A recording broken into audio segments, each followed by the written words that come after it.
NASA President Paulus Vihemba stated that the association took time to evaluate the National Senior Secondary Certificate Ordinary Level and Advanced Subsidiary Level results.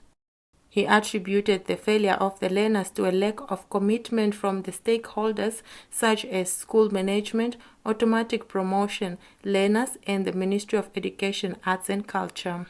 The failure of Cabinet to allocate adequate funding for basic education and failure by the Ministry to mobilize additional funds to implement the free education, which led to many crises which negatively affected learning and teaching, such as inadequate learning infrastructure, the delay in paying out UPE or USE grants, a shortage of teaching and learning material in our public schools, hence creating a several problems amongst others, copy paper crisis, a shortage of textbooks and other relevant resources.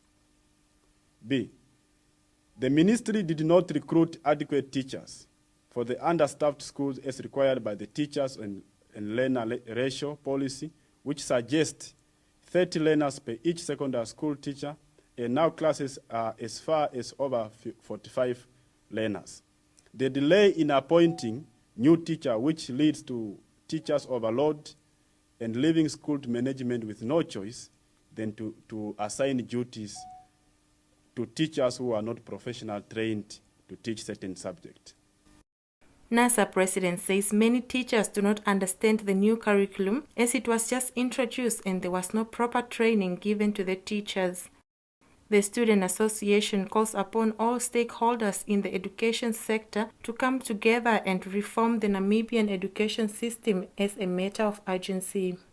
Calling on government to prioritize the funding of education by increasing the basic education budget from the current 14.1 billion to at least 20 billion to effectively run education. And this would mean that teaching and learning material will be made available to allow effective teaching and learning. We are recommending that the management post, such as the principal, head of department, should be appointed as a 5-year contract, just like high learning institutions are. And they should be recontracted, should only be done based on the certification of the set performance indicators. NASA further recommends that the Ministry of Trade and Industrialization and law enforcement agencies strictly regulated trading hours of alcohol outlets. Moreover, they recommend that the ministry reduce NAMCOL registration fees per subject. Elizabeth Mwengo, NBC News, Rundu.